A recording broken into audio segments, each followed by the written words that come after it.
और आइए सीधे रुख करते हैं पश्चिम बंगाल की विधानसभा का, जहां मुख्यमंत्री ममता बनर्जी अपनी बात रख रही हैं।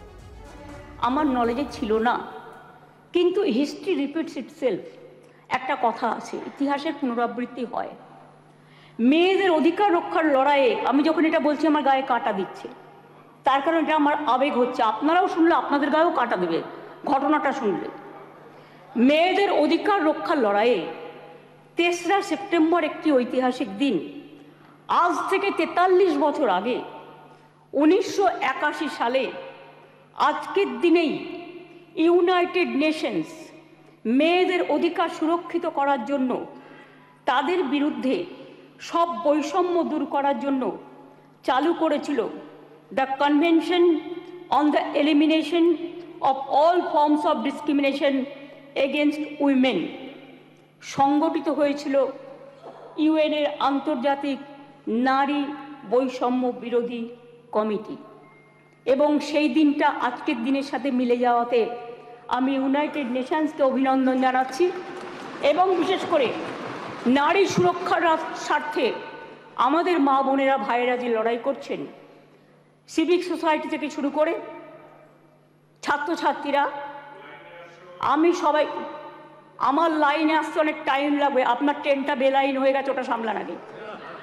আমি আপনাদের বলি, আমি সবাইকে অভিনন্দন জানাচ্ছি। আমি অভিনন্দন জানাচ্ছি। এটা অভিনন্দন নয়, আমার সমবেদনা পরিবারকে জানাচ্ছি, নির্যাতিত পরিবারকে। তার নাম তো নিতে পারি না। যে মেয়েটি নির্যাতিত হয়েছে তার জন্য আমি শোক জ্ঞাপন করছি। সাথে সাথে সারা ভারতবর্ষে যারা ধর্ষিতা হয়েছেন, যারা নির্যাতিত হয়েছেন, তাদের সকলের বিরুদ্ধে যে অত্যাচার হয়েছে, সেই অত্যাচারের করুণ কাহিনী আপনাদের একটি কথাতেও আমি শুনলাম না। তাদের সকলের ব্যাপারেও এই সভা শোক জ্ঞাপন করছে, এটা আমি আবেদন করব এবং তাদের পরিবারবর্গকে সমবেদনা জানাচ্ছি।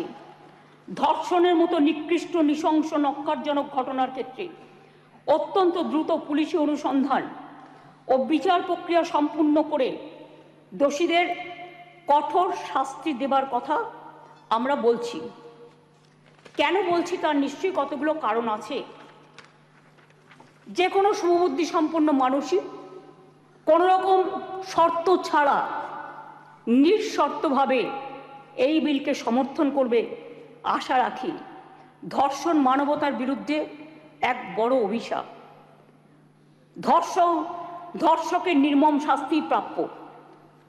যে সমাজে মেয়েরা ভালো থাকে না, সে সমাজ কখনো ভালো থাকতে পারে না। আমি বিদ্রোহী কবি নজরুলের ভাষায় বলি, বিশ্বে যা কিছু মহান সৃষ্টি চিরকল্যাণকর, অর্ধেক তার করিয়াছে নারী, অর্ধেক তার নর। মনে রাখবেন, আমার নিজেরও মনে রাখবেন, আমি মনে করি পারিবারিক কাউকে আমি একজনকে হারিয়েছি। যখনই এ ধরনের ঘটনা ঘটে, আমার কলম দিয়ে লেখনী বেরোয়। দেখবেন একটি আমার কবিতার বই আছে, তার হেডিংটা আছে সে নেই। দিল্লিতে যখন অভয়াকাণ্ড হয়েছিল, তার নামেই আমি ওই বইটি অর্পণ করেছিলাম। যতদিন এই তদন্তভার কলকাতা পুলিশের হাতে ছিল, মেয়েটি মারা গেছে 9 তারিখে, 9 আগস্ট। আমি সেদিন ঝাড়গ্রামে ছিলাম। তার ডেড বডি দাহ হয়েছিল রাত্রি 2:02 এরকম টেন্টেটিভলি নাগাদ, অর্থাৎ 3 তারিখ, এই 10 তারিখ। 12 তারিখে আমি নির্যাতিতার বাড়িতে গিয়েছিলাম। এবং যেদিন মারা যায় সেদিনও আমি ফোনে তার সাথে, তার বাবা মার সাথে কথা বলেছিলাম। আমাকে সিপি স্পটে ছিল, ধরিয়ে দিয়েছিলেন। আমি যখন গিয়েছিলাম নির্যাতিতর বাড়ি, তার আগে যিনি তদন্ত করছিলেন সেই অফিসারকে total audio, video, CCTV footage সব কিছু দিয়ে তার বাবা মার কাছে পাঠানো হয়েছিল, যাতে তারা সবটা জানতে পারেন, বাইরে প্রচার না করে। আমি যখন তার পরিবারের সাথে কথা বলি, তাদের আমি পরিষ্কার বলে এসেছিলাম, আজকে মঙ্গলবার, এই আজকে সোমবার, সম্ভবত আমি সোমবারই গিয়েছিলাম, সোমবার, যে আপনারা আমাকে রবিবার পর্যন্ত সময় দিন।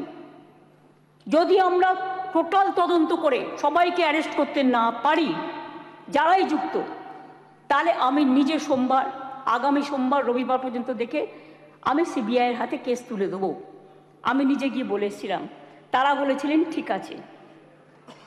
আপনারা মনে রাখবেন, দ্রুত দোষীদের খুঁজে বার করার জন্য পুলিশ 12 ঘন্টা টাইম নিয়েছিল যে মেন অ্যাকিউজটাকে অ্যারেস্ট করবার জন্য, এবং 164 জনের একটা সাইবার ক্রাইম টিম তৈরি করা হয়েছিল সমস্তটা খতিয়ে দেখার জন্য।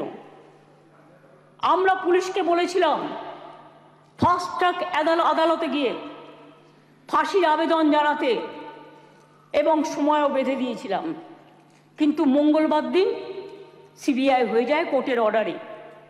ঠিক আছে, আমার কোনো তাতে প্রবলেম নেই, আমাদের কারোরই থাকার কথা নয়। আমরাও এখন we want justice from CBI.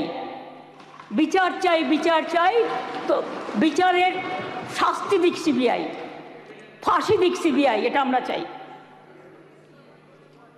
আমি প্রথম থেকেই বলি, আমরা কিন্তু ফাঁসি চেয়েছি প্রথম থেকে।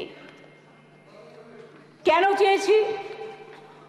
আজকে যারা, আমি আইনের কথায় পরে আসছি, বিরোধী দলনেতা কতকগুলো কথা বললেন, রুলসে পরিণত করার দায়িত্ব কার্যকর হবে কি?